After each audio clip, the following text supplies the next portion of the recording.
Yessika Hoyos Morales is a human rights lawyer and a member of CAHA, which she will no doubt correct me on my pronunciation of in one moment. Yessika is a leading human rights lawyer who accompanies and represents communities and union organizations that have been victims of multinational companies. And she leads the campaigns against the corporate capture of state institutions. When we accompany communities and the follow-up that we do with multinationals and companies, we have seen something that we call patterns of abuse of power.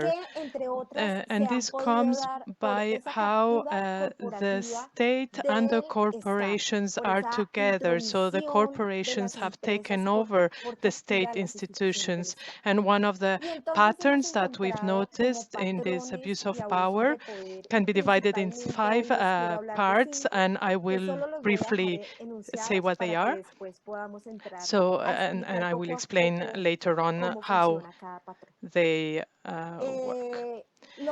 So first of all, there is the regulation instrumentation. So they used the regulation for the benefit of corporations. Secondly, and this first point that I mentioned very briefly is more present now than ever before, because you have the state of exception, and COVID has been the excuse to have this state of exception. A second pattern that we have seen are how they justify themselves through this discourse that helps them to justify their abuse of power.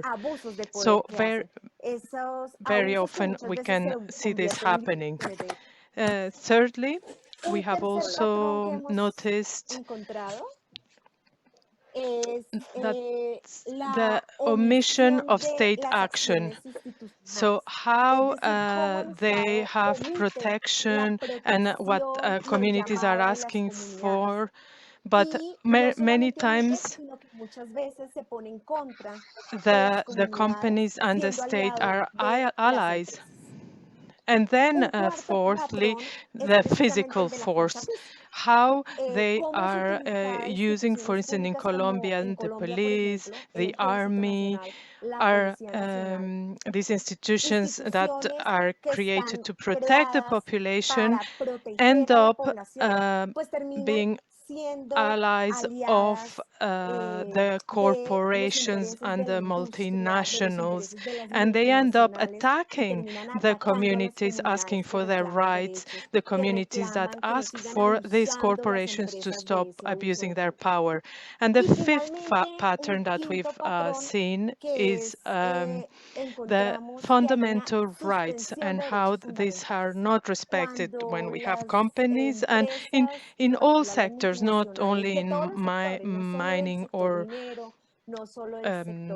hydrofuels or the big agro industry, but also processed food companies and many others that end up not respecting the rights and affecting the population. And I hope that further on in our conversation we can go deeper in each of these patterns. Thank you.